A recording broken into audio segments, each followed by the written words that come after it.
Here is part 2 of Sinlessness.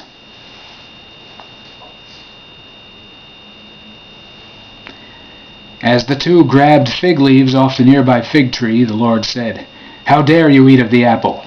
Covering his loins with a leaf, Adam said, "I didn't eat an apple." Covering herself, Eve said, "I did not eat an apple." "Neither of you can make it any better by lying," said the Lord. Adam and Eve looked around at their friends, the woodland creatures, and felt preyed upon. "Lying is wrong, of course," said Adam. "Yes," said Eve, "it's wrong." They both said, "But we haven't lied." "Did I not command thee both not to eat of the fruit of the apple tree?" the Lord asked. "Yes," said Eve. "What?" said God.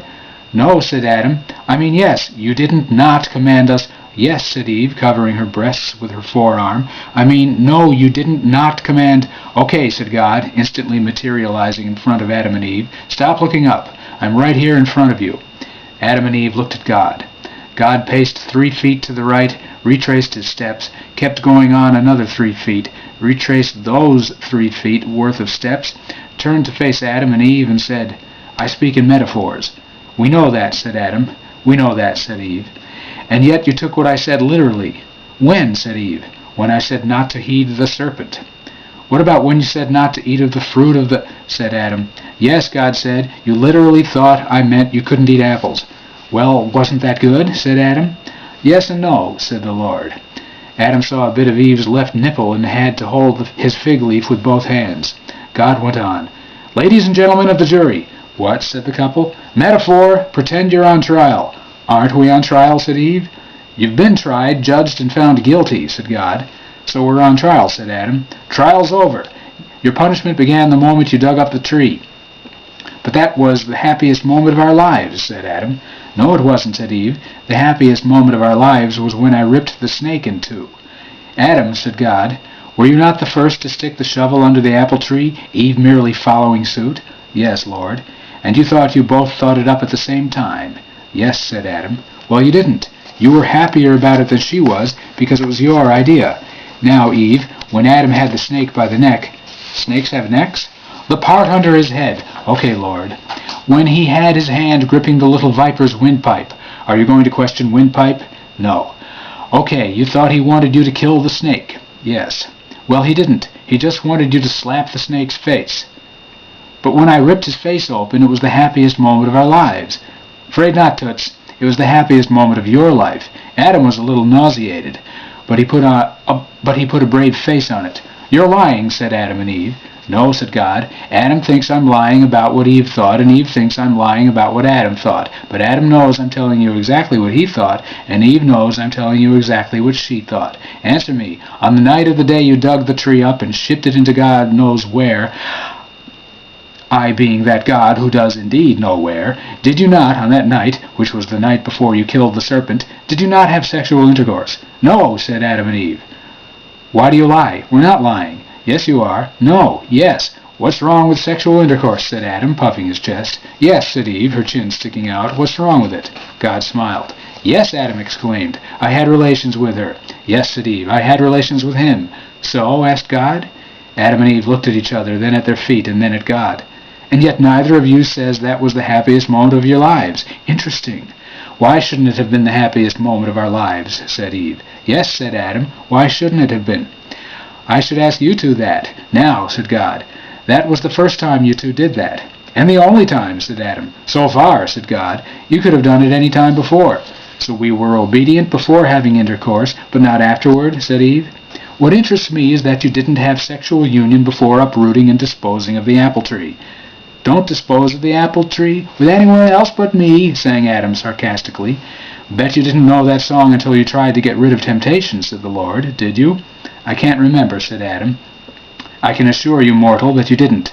But now that you've eaten of the fruit of the tree of knowledge, you know a little bit about everything, even the future." "But we didn't eat the apple." "You didn't eat it, but you couldn't leave well enough alone. You wouldn't have destroyed the tree if you felt strong enough to resist its offerings. And once the source of temptation was seemingly removed from your universe, you destroyed the creature I told you to ignore, which was doubly foolish because, in your mind, the thing he would have tried to tempt you to eat, that is, the apple, was absent. So what does this have to do with Eve and me attaining orgasm with each other?" "Well, Adam, while you told yourself that you and Eve thought up the dispatching of the apple tree. It was your idea, which you got her to carry out with you. Feeling then that you had the power over her, you then felt she would yield to you sexually. Eve, when you did indeed yield to Adam sexually, you felt this gave you power over him, and that he would let you destroy the snake, who, with the apple tree gone, could be an annoyance only, as opposed to the threat he was before the tree was removed. So your night of mutual orgasm was not, as it should have been, a night of mutual giving, but actually a nocturne of enacted bargaining. Well, if you know so much, said Adam. Yes, said Eve, if you know so much. And together they said, make another snake, and we won't listen to him, and create another apple tree, and we won't eat from it. We'll show you how much you know about us. I know something you don't know, said God. No, you don't, said Adam and Eve. Suddenly they no longer saw God standing in front of them. Where'd he go, they said. What does he know? A grove of apple trees was there now. Snakes slithered everywhere. A voice boomed. To show you I know everything, I've restored the apple tree tenfold and the snake 1,000-fold. And if you want to see me, look in places you doubt exist. In 9 months, less a day, you'll know what I know now that you don't know now. And then you'll know everything? And then we'll know everything, said Eve hopefully. And then we'll know everything, said Adam, looking at a cloud which had just evaporated. Amidst the snakes and apples and Adam and Eve, the Lord maintained his silence. The day the baby was born, Adam knew the truth. Eve, he said, as the newborn suckled at her breast, he's only a few hours old, but I know what God knows. Oh, said Eve. She burped the baby. Yes, Eve. Remember looking at the boat going off into oblivion off the edge of the waterfall? Yes, Eve said. Well, we were at the top of the waterfall, right? Yes. And that was the edge of Eden. I assume so, yes. And we were looking west because the sunset faced us. Yes. Well, I think we were looking southwest. Eve put the baby in the cradle. That's what God knows? No. Now, we weren't physically removed from any place, but we were metaphorically removed from our innocent Eden because God put up all those apple trees and installed the snakes, obviously. Well, don't you see? That was our honeymoon. That was Niagara Falls. Thrilling. That's not the point, Evie. No? No. The direction we were looking, we were on the north side. And? We're Canadian. Well, sort of pre-Canadian, yes. No, Eve, it's good news. Given the locale, we'll never be responsible for Bush.